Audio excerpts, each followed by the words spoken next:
In 1478, Ferdinand II of Aragon and Isabella I of Castile secured a papal bull from Pope Sixtus IV, giving them permission to appoint their own inquisitors to investigate heresy in their realms. This marked the formal beginning of the Spanish Inquisition. Unlike many earlier inquisitions, which had strong ties to the papacy, this one was largely under the control of the Spanish monarchy, making it not just a religious tribunal, but a powerful political instrument. At the time, Spain was emerging as a unified kingdom. The Reconquista, the centuries-long Christian reconquest of the Iberian Peninsula from Muslim rule, had just concluded in 1492 with the fall of Granada. The new Christian monarchy saw religious unity as essential for centralized power.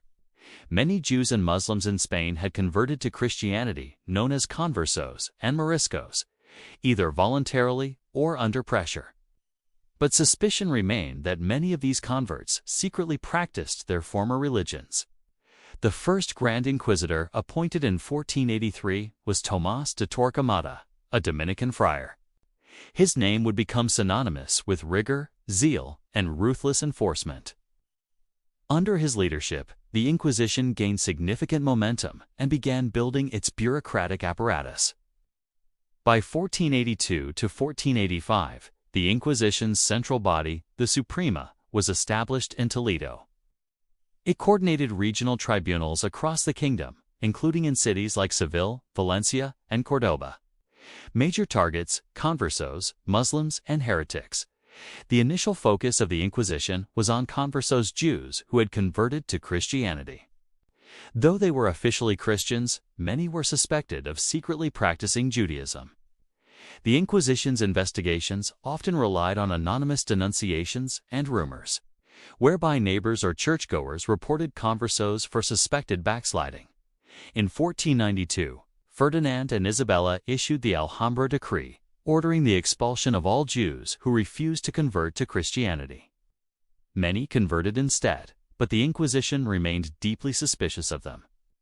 Over time, large numbers of converted Jews faced investigations, property confiscation, and trials. Muslims who converted, known as Moriscos, later became major targets. Under King Philip II, the persecution of Moriscos intensified.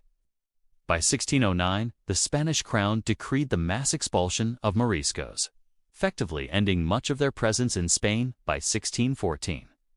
Additionally, as the Protestant Reformation spread across Europe, the Inquisition began targeting Protestants and other Christian dissenters. People suspected of Lutheran beliefs, as well as those involved in mystical or reform movements like the Alumbrados or followers of Erasmus, were prosecuted. Structure, organization, and procedures. The structure of the Inquisition was highly bureaucratic and centralized. The Suprema Tribunal supervised local tribunals, each led by a group of inquisitors.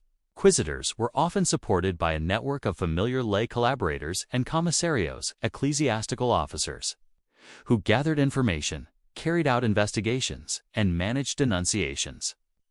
Trials began with secret denunciations. People could be reported anonymously, and the accused often did not know who had denounced them. Once arrested, a person could be imprisoned for months or even years while the process continued. One of the most controversial aspects was torture, which was legally permitted but carefully regulated. According to historical research, torture was used in a small fraction of cases. Alec Ryrie, a historian, notes that after the early decades, the Inquisition used torture far less often than popularly believed, possibly in fewer than 10% of trials. The torture methods were not always novel. Standard techniques included hanging by the wrists, garrucha, stretching, or temporary deprivation. In the trial, there was a legal system, though harsh by modern standards, that allowed some form of defense. The accused could present witnesses a bonos or challenge the credibility of accusers' taches in some cases. A notary of the secreto recorded interrogations in detail. After the investigation and trial, a public ceremony called the auto da fe act of faith would take place. In this ritual, verdicts were read publicly and punishments were announced. Those condemned for unrepentant heresy could be handed over to secular authorities for execution, commonly by burning at the stake or, in some cases, strangled first. Notable phases and key figures: Tomás de Torquemada, first Grand Inquisitor, was central in establishing the institution's early power and brutality. Under him, execution rates and the use of confiscation were particularly high. As time went on, the Inquisition evolved. By the mid-16th century, its structure became more stable and bureaucratic. The initial frenzy of mass executions lessened, though persecution continued. One key example was Bartolomé de Carranza, Archbishop of Toledo, arrested in 1558 for suspected heresy. He remained under Inquisition custody for 17 years. Another notable figure is Juan de Camargo y Angulo, Grand Inquisitor in the early 18th century, 1722–1733. During his tenure, a wave of auto da fe occurred, including execution of Marranos converted Jews. Scale, impact, and statistics estimating the exact number of people affected is difficult, because records are incomplete and historians debate different sources. Some data from studies suggest the Inquisition lasted from 1478 to 1834. According to historical research via PMC, Inquisition prosecuted tens of thousands of individuals over its 350 years. From very different social levels, not only common people, but clergy too. Despite the popular image of mass executions, many modern scholars argue that relatively few were executed compared to the number tried. According to some data, execution rates were very low, under 2% in some tribunals, and torture, though used, was far less common than often portrayed. According to psychiatric historical research, approximately 847 people were executed in person and 778 in effigy between 1540 to 1700 in Castile and Aragon. Some modern research economics, historical, connects the Inquisition's persecution over centuries to long-term social and economic effects, suggesting its impact was broad and deeply felt. Societal effects and legacy: religious intolerance and power consolidation. The Inquisition helped the Spanish monarchy consolidate power. By enforcing religious conformity, the crown strengthened its authority, suppressed dissent, and justified social control. Social fear and control.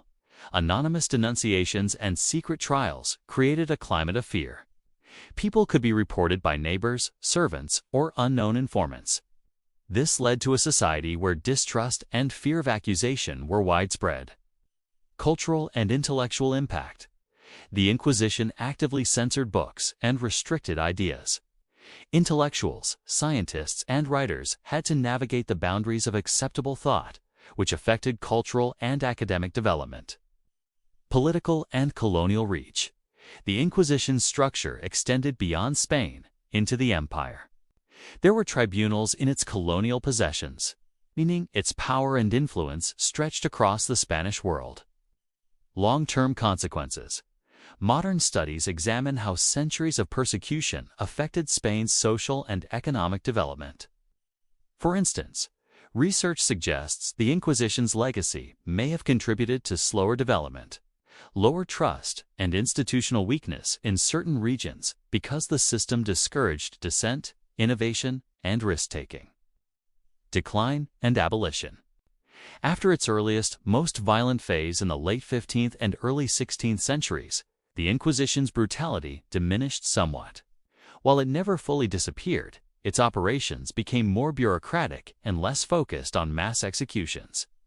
There were still high-profile cases. For example, Bartolomé de Carranza, the archbishop, was held for almost 2 decades.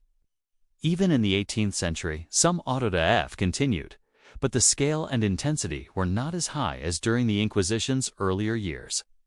Finally, the Spanish Inquisition was officially abolished in 1834 under the regency of Maria Cristina. Its suppression came after decades of decline and changing political climates, including liberal reforms and challenges to absolute monarchy.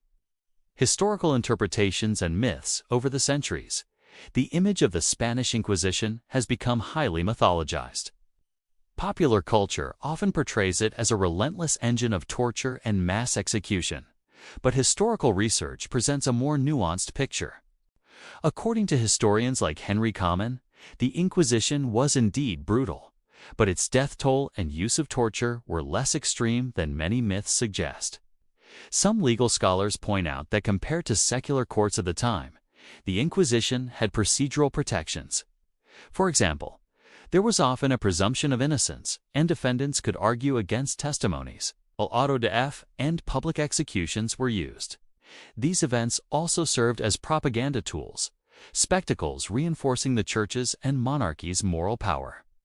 Modern historians emphasize the socio-political role of the Inquisition. It wasn't just about theology, but about control, conformity, and power consolidation. Conclusion: the Spanish Inquisition in historical perspective. The Spanish Inquisition lasted for more than 3 centuries, 1478 to 1834, and its impact on Spanish society, culture, and politics was profound. It served as a tool of religious repression, political control, and intellectual censorship, while characterized by torture, secret trials, and public executions. Its methods were often more regulated and legally structured than commonly believed. The legacy of the Inquisition is complex. On one hand, it represents a dark period of intolerance and authoritarianism.